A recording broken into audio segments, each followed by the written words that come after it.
and welcome to another episode of Schiffbauer over Rocks. Today we have a Susquehanna High School connection. We have a couple Susky alumni over the years come on the show, but I'm really excited to have friend and client Trey Chilcoat of From the Ground Up on here today. How you doing? Doing great, brother. It's got some Tito's, and you brought the tonic water since we were in a little need of it up here on the set. Yeah, I'm not man enough to drink Tito straight, that's for sure. I don't think I am either. I mean, I've drank vodka straight, and I went through a phase where I was drinking vodka straight, but I got thrown out of a couple bars in my early 20s when I was going through my absolute on ice age or phase. So put a little cap on that. More or anything, I know we've known each other kind of going back towards really, I think elementary school, but like more high school more than anything. Back when you were a rapper. I was a rapper, believe it or not. That was a fun phase. The fact that you brought that up is great. I have to give any viewers or listeners out there a context. So, senior year of high school, or senior year of high school. I was still in high school, so you were. I think junior going into senior year. Yep. Me and a couple buddies. Actually, Shane Silk was actually involved in that at some point, which is freaking hilarious because you just saw him this morning at a professional peer group. He's changed quite a bit. Yeah, it's a different way to see him, that's for sure. Yeah, he went by Silky Sack as his rap name because his name is Silk, but for some reason Silky Sack, I think it was a reference to his balls. Yeah. But it was really funny. I was Paulie Stacks, and we had some other cohorts, and we essentially made people thought we were serious at first, but we made almost parody songs, and people were like, "This is trash." And I remember this is the days of YouTube too, way back where we put out a diss track in high school for people who were clowning on us. It was really we were almost crying, laughing, writing it in my parents' library at the time, recording this. It was this was a sick thing we did on weekends for a couple months. But we put this diss track out, and everyone high school was talking about. It's I had 1,000 views in a week, which was crazy for the size of the high school we went to. It didn't even have 1,000 people in it. That was fun. We did that for a while. Just being goofy. I haven't rapped in a while, so I don't know if I could do that right now. Yeah, I'd probably keep that under lock and key. Yeah, no, that's a fun fact. Not many people know about that unless you knew me back then. Oh yeah, yep. But I know you own Hardscape Landscape Company from the ground up. I know you do interior construction as well with that. Very little. We're trying to get out of that as much as possible. Gotcha. Okay. Yep. That being said, how did that business start? I know it started back when you were in high school as well. Yeah, I mean, I've always had an entrepreneurial inspiration, I guess you could say. So back in high school, got the name, started doing some landscape projects, anything we could do to make some money, and never really pursued it up until 2019, and that's when I took it full time. Gotcha. So it was always a side business. Was it to buy your first car, your really first yeah, ideal car? I wanted to buy this Volkswagen GTI. I was into Volkswagens back in, and it wasn't a $2,000 or $3,000 car, so I had to work my butt off to afford it. And then not only to afford it, to then afford all the work you're going to do to it. Yeah, I was about to say, remember that car, you put a lot of mods on it. Oh, yeah. Full paint, body work, lowered wheels, motor work, the whole nine. And still to this day, it is the only vehicle I've ever sold that I have lost money on. Really? Yes. Substantially lost money on that one. Just because of this wear and tear, or? No, because anytime you start modifying something, you're never going to get back out of it what you put into it. Point. So, I had 20, 25 grand into it. Whew. I think I got 7 for it. So at least have fun with it. Yeah, after it was done, I maybe drove it 10 times. So really? Yeah. When I moved to Virginia, it sat up there, and I finally one day said, just collecting dust. Yeah, no thanks. Dad, you can sell it. Mm-hmm. So he sold it, and I took the money, and don't remember what I spent it on, but yeah. Yeah, okay. If you knew Trey back then and you know Trey now, you would never think he Volkswagen, long hair, drives a big old truck now and runs this hardscape landscape company. I'd still, if I had the space, I'd have another Volkswagen. Hey, always one day. Yeah, I like them, but yeah, trucks. That's what I like now. They make money. So No, no, I see it just because of like market demand right now. It's just everyone's looking for like a utility truck like that of that size. yeah, If you're like in the business that you're in or any kind of construction, for that equipment matter. too. I mean, it's just insane. So we're always flip flopping what equipment we want, what we need. Same thing with trucks. So we're constantly figuring that out. But So why landscaping? I know your father has like a background with kind of more in the B2B space. yeah. So he all growing up he was landscaping. So he went everything from an installer and a chemical guy to a national sales manager for a multi-$100 million landscape business. And we always did landscaping at home. So that's what I knew. That's what I loved. His inspiration on it, that's what I wanted to do.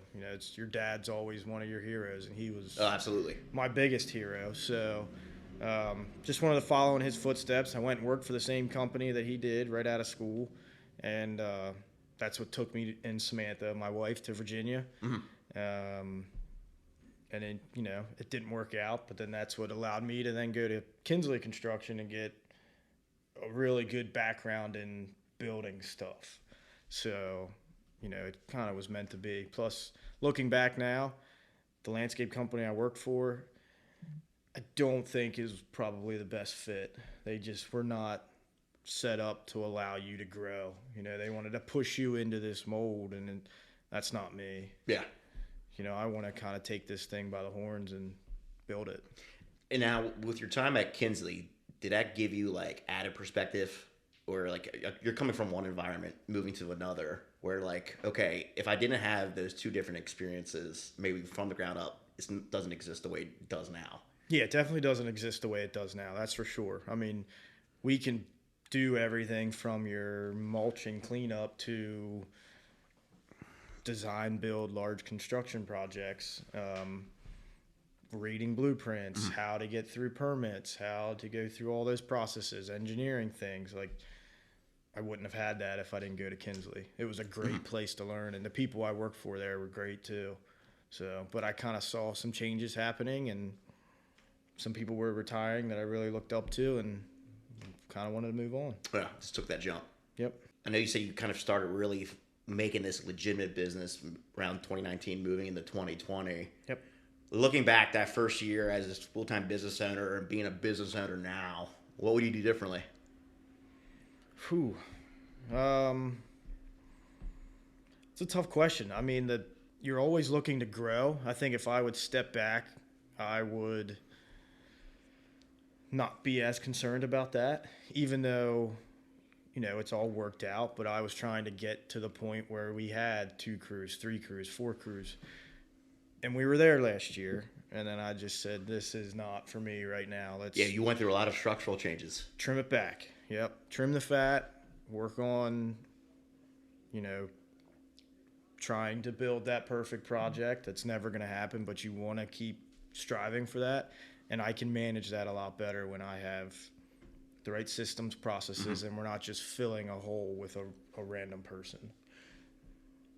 I never asked you, I know, because we have these conversations off camera, but was it hard getting buy-in, scaling down? We're like, hey, we need to regroup everybody here. From the employees? Yeah. No. Because we kept our core employees, and there was some guys that were already kind of transitioning and wanting to go other places. So it kind of happened really organically. it happened and worked out, and then kind of saw the writing on the wall, and you know what? We're not going to replace these people. We're going to do this, and we're going to spend the next year doing that, and let's see what we can do. And, we didn't quite hit our sales goals because we couldn't find some other key people to fill some holes this year. But it still was a good year to help learn, build processes. We're picking up a couple people now that can really free me up, that allows me to, keep building. Where do you want to take things? Say, it's been 4 or 5 years since this has really been like getting off the ground. Yeah, we had 21, 2, 3. So this is our 4th year. Next year will be our 5th year in business. So this moving ahead, what does maybe 5 years down the road look like? Have you envisioned anything? I I can't figure out what I'm doing tomorrow, man. What the hell? I was always looking at 5-year plans, right? Where do I want to be in 5 years? And there's a smart person that we both know, Mr. Mike. Mr. Mike Tisch. That's right. And Gives he a shout said, out here. Do away with your 5-year plan. I agree with him on that. 1 to 3. To an extent. 1 to 3, and regroup from there. I Have a vision, right? I have personally a 5-year vision. Yeah. Where I'm more focused what's going to be the next like 12 to 24 months, maybe going into that 2 to 3 year time frame. Yeah. And then have some kind of like almost like North Star where that's the vision. Where like if I do this in the short term, we can build that bridge to that like 5-year like vision or long-term vision. Yeah. And I would say broad spectrum, if you want me to tell you my 5-year plus plan, I can't tell you the size because I don't know. I don't know anymore. I always wanted big, but I'm not necessarily thinking that now myself. I'm not necessarily know if I want that, but I want to build this. Some people call it a lifestyle business. Yep. Where you're still a key role of your business, but you don't have to be there every single day. You have key people in roles that can do those roles that are just as good or better than you at those roles, and it allows me to spend more time with my 4 kids, my wife, family, doing some of that stuff that, we do a fair amount, but a lot of that stuff we haven't done the last 10 years because it was, work a full-time job, and then work a side job, and then starting a business off. Yeah, you're not working a 40-hour week. Yeah, no, you're working, 1,000,000 hours a week. Now, we always had weekends. After we went full-time, the deal I made with Sam was no more weekends. So I put in an ungodly amount of hours Monday to Friday, but then Saturday and Sunday is for us. I think that's great, too. I think regardless of you out there, if you're a business owner, you have a wife, kids, family or not, it's like you need time to yourself outside the business. And so do your employees. More importantly, you hit the nail on the head there. And some of my guys, it was hard to get that through their head because the landscaping industry is 6 days a week. Yeah, you're always working Saturdays Till the sun goes down. Yeah, depending and that's on not how the pipeline looks. And they were always like, "Let's work tomorrow. Let's work tomorrow." I'm like, "No, you're not working tomorrow because I don't want to work tomorrow. Nothing good happens past 5:00, and nothing good happens on Saturdays. You're on overtime. There's a bad reason typically why if you're making less money on Saturdays. Something always goes bad, and if you want to get into even further, you work too long on Saturdays. Sometimes you don't have your DOT, time off. So it's just stay away from it. It's easier that way. Take it easy on weekends, or at least folks out there. It's just you got to get time to yourself and your employees, like you mentioned. For sure. Yep. So I feel like I'm sure I don't know if you've had conversations with them, but the employees that you've had now or in the past probably appreciate that sentiment, even if they didn't at the time. Probably, yeah, and we probably haven't had those conversations. That's probably one of my. I have a bunch of weak spots, but that's probably one of them. Is really getting feedback like that from my guys, and I can work better on it. I took a note this morning about having an employee evaluation. Guys telling me how I'm doing. You're constantly asking for their evaluation and their raises and stuff like that, which is fine. That's part of business, but I've never ran a business before. Feedback's critical, and you've got to be open about it. I know John, my long-term advertiser that you're familiar with, working with us, it's just, he gave me some feedback the other week, stuff that was really relevant, Yeah. Yep. On my end, it's constructive. And we do this same for each other because it's important. It's a team dynamic. Yeah, for sure. Yeah, it's one big team. One big family is what we want it to be. You're very big on that, and I think that's why, in part, even outside this, like my perspective of your business, I think there's a lot of appeal in the community with what you post, not just from a paid marketing standpoint, but organic marketing standpoint, where like this is a family culture and like almost like your customers or clients are like extensions of that. And they are. I mean, we have a client that we worked for last year that's probably the biggest example I could give you of that, where we went out, we did a deck, we did a patio, we did landscaping. It was one of our larger projects last year, and he orchestrated sponsoring my kid's race car through his company. He comes to the races. We're texting about stuff other than business. We exchanged Christmas gifts. Life's bigger than business. Yeah, and they're a great family. I know his kids. Like, it's all, my kids know his kids. Like, it's awesome. Mm-hmm. So that's one of the biggest joys that I have in this business, is just getting to know the people. I'm not a very talkative person, I guess you could say. I kind of keep to myself. So that kind of puts me out there, and it's nice forcing yourself to do that. So, and you raise a great point for folks out there. When you are a business owner or like a key service provider, you got to talk to people, and it is going to be a little uncomfortable because you're in scenarios naturally, selling or just talking about expectations with folks where, ideally you don't necessarily do that on a day-to-day basis. No. Or before you become that business owner. So just kind of getting into that, like wearing that hat and frame. And over time, I like to think you get better doing it your own way. For sure. Yeah. And I still struggle with a lot of that because inside you still feel like you're this kid. And I don't know if you feel that way or not, but you still feel like you're in a group of all adults. And I've been this way my whole life. We had kids. Sam and I had kids early, got into the workforce early where everyone was still in college. Like, I was always the youngest person in the room. In situations where, like, yep, man, I'm 10 years younger than these guys. At least, sometimes even more. And you still feel that way, and I got to get that out of me somehow. But I've realized, especially a lot over the past year, I feel like a lot of adults, even folks who would be like our parents' ages or older, it's just, we're all really big kids at the end of the day. I'm a big giant kid. Oh, sure. You and I both. It's just we're all kind of navigating this thing for the first time. Mm-hmm. My parents, I don't have kids, so I can't speak personally for experience, but they tell me I'll give you mine for a couple days. You'll never have kids. That was funny. Yeah. But you're just navigating things for the first time. Like, yeah. It's, we're all kind of figuring it out. I think we just got to be patient with one another, just, mindful when we hear different perspectives when it comes to things like that in life and in business. For sure. Yeah, you always got to be willing to take in. That's for sure. Yep. What's been one of the most fulfilling projects that you've done? Oh, that's fulfilling projects? Yeah. I mean, we've done a lot of cool projects, and we seem to be doing cooler and cooler ones, which I guess is the growth of the business. You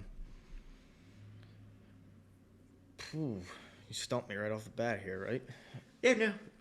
I mean, for me, the way I look at it, the fulfilling project, you're always looking for that next. Your cup's always kind of half empty. Uh-huh. So that's why it's kind of hard for me to answer that. But,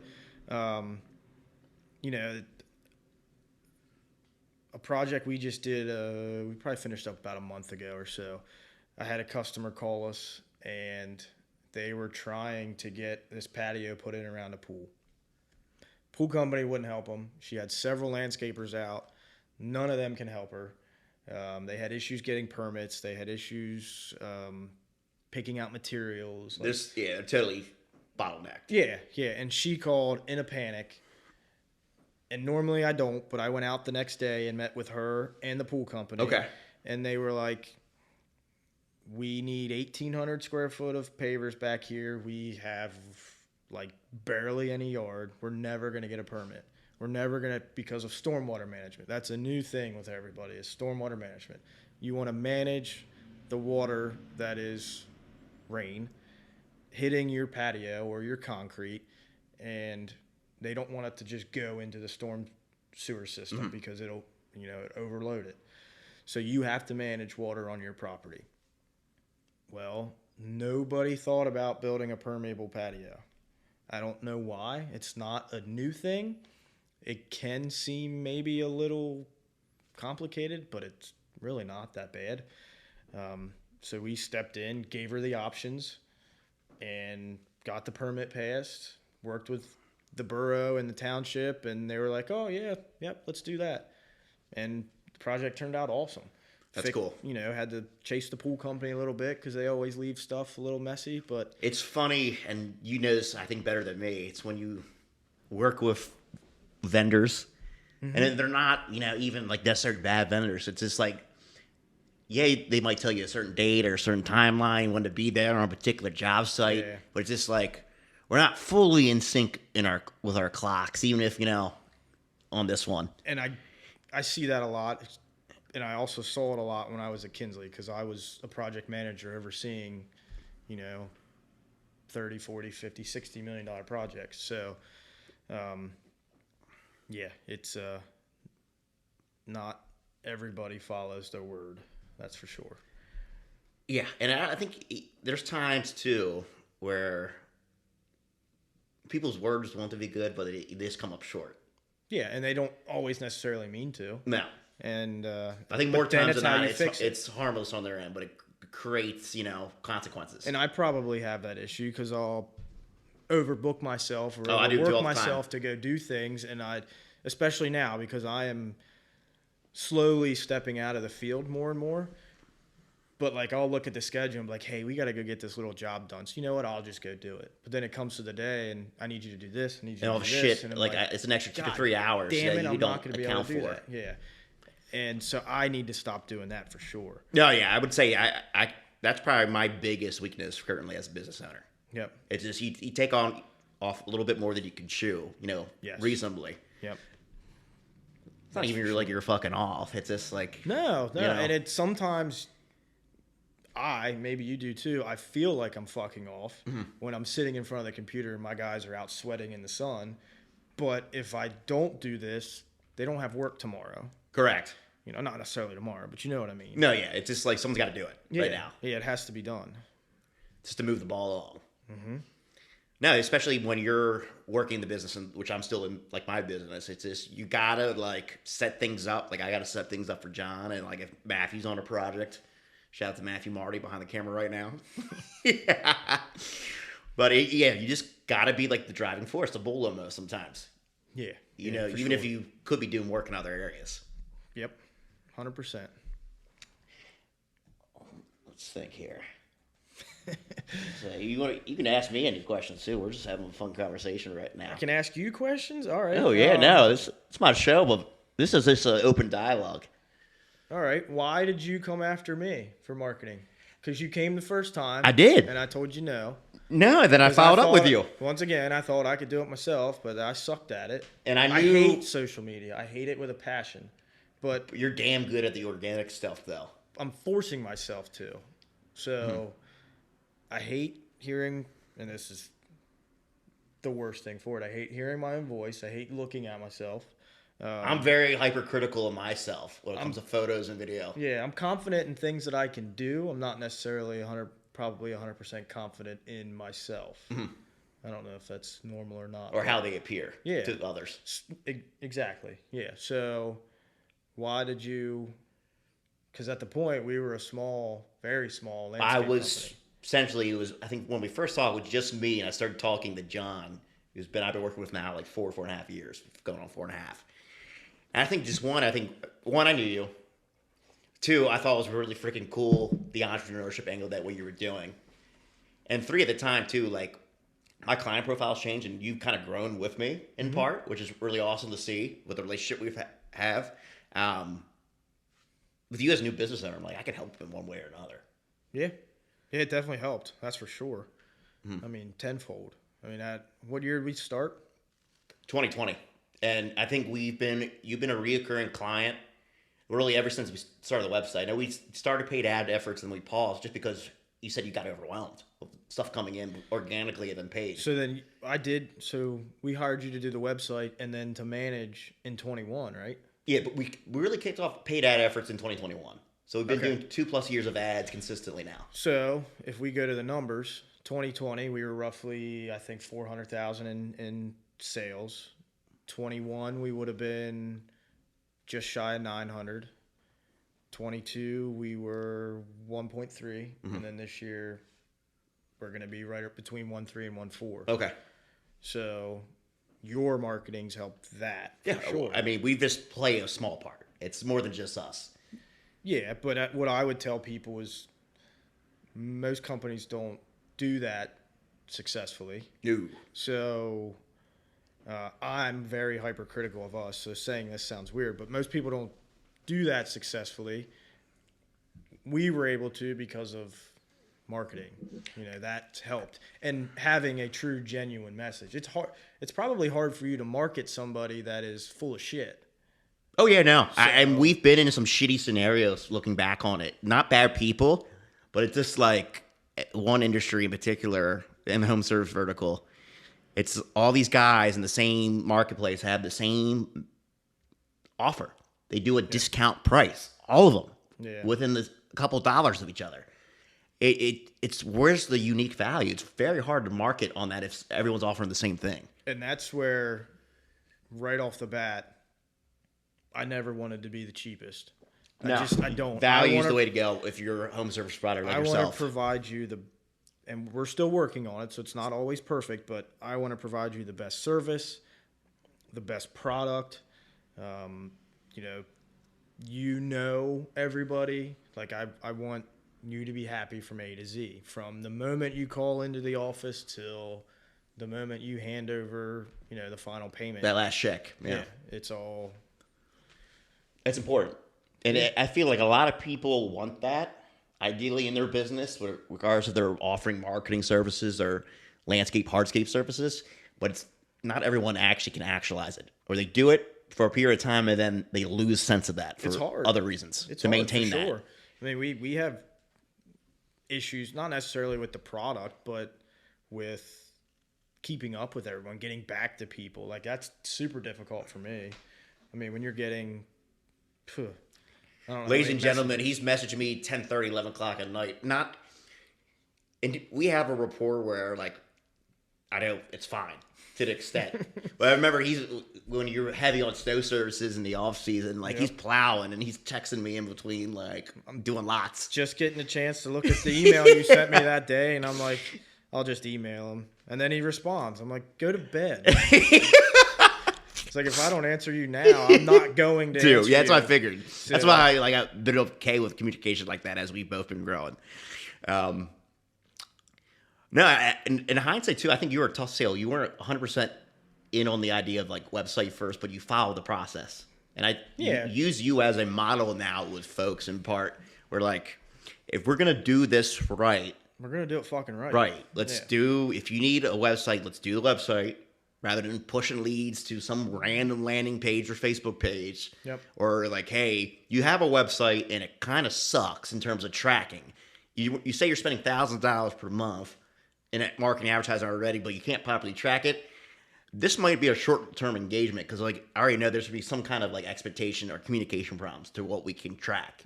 Yeah. And I can tell folks, people who forego certain things we prescribe to, like, a website update, I'm like, the relationships that, like, the process you went through and a lot of our successful long-term clients go through, they take your lane.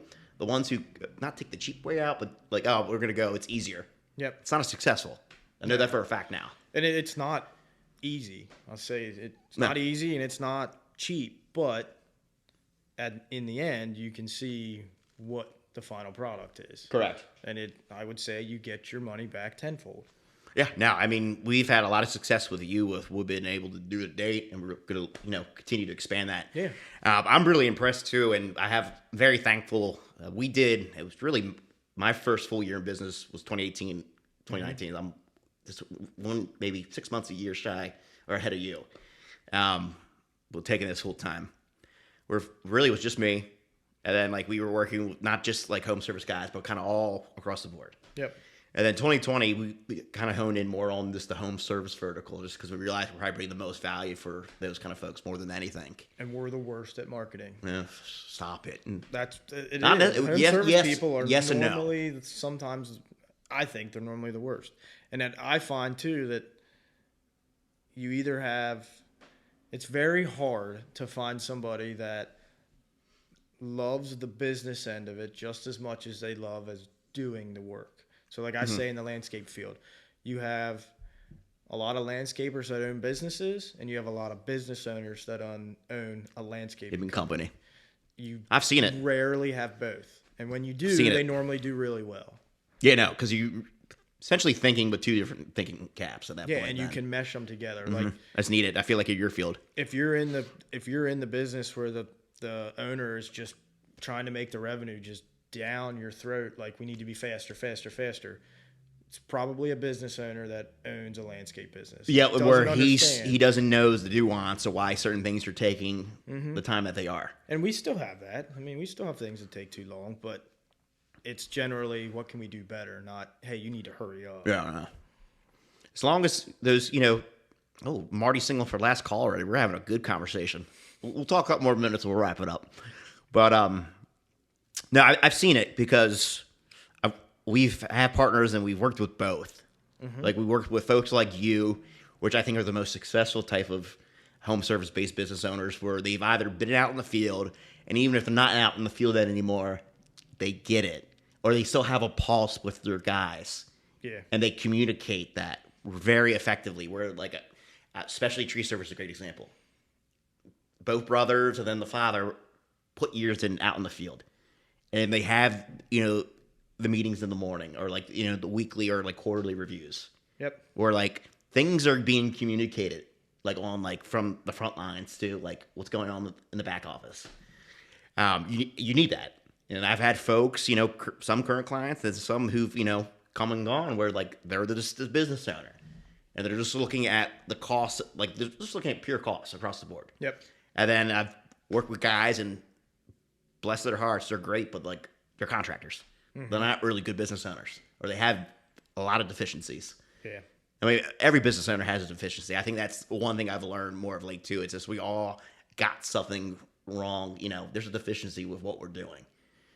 Yeah, one of them's being crazy enough to try owning a business. Every business owner, I don't care who you are, you're a little off. Yeah, that's for sure. In terms of the average Joe, and there's nothing wrong with being an average Joe, but he's like, you really, when you think about it, you're going to take a risk and it can all fail, and you could go bankrupt and business could fail. Or it can do well and you can be stressed out of your mind 24/7. Yeah, no, just because and we talked about this morning, just because your business is successful. We had a gentleman who came in as a guest of a peer group that we're a part of, but his life right now is stressful. He's not in the best place. So, before we wrap up, I would like to say though, it's really cool that you're one of our clients that we've been working with kind of long term. Most agencies, 12 to 24 months. Okay. That's across the agency space and across industries. You very rarely see long-term engagements with small businesses and agencies. Usually there's turnover, or they hire somebody to do the marketing, which is great. At a certain point, like, well, it might make sense just to hire somebody. Yeah. But the fact that I feel like we've been able to grow with you or along with you, where it just makes sense. You fit the profile of a couple other folks who we're partnered with during that time frame, where we're looking at going to year 3 into year 4, which is really cool. That's to me really rewarding with what I do right now. Yeah, and I mean I think it's twofold too, because you're growing with us, you understand the needs and what we have going on, and also you guys do a great job. Why would I want to change? And it generally, like I said, it's if you're not following the plan, you're not going to follow it for somebody else either. So what's the point of switching? No, I mean, we've worked with folks, and I mean, they're good business owners and they're good people, but now to me it's a red flag. I ask folks, like in prospecting, have you worked with somebody like us in the past? What's the experience? And that there's a red flag is when they've had like more than one agency partner within a year. Yeah. Why is that so tumultuous? It's kind of like the thing with dating. It's just like if someone's complaining how like all their ex-boyfriends or ex-girlfriends are crazy, maybe they're the one who's actually crazy. Yeah, I'm just still stuck on the tumultuous word. You gotta remember, I dig in the dirt for a living, so dictionaries are not tumultuous. Cool with me. Oh, sorry. I get it. Real rough and rocky, Well, Trey, Just picking on you. I know. Any last words you want to close out on? Anyone you want to shout out? Shout outs. I mean, I guess to my guys that work with me, my wife, my kids, my family, for putting up with my crazy ass. That's the biggest shout out. Cool. Well, hey, Trey, it's been an absolute pleasure you coming on, and this is the relationship that we have. So I appreciate it. Yeah, no problem. Thank you. Take care, everybody.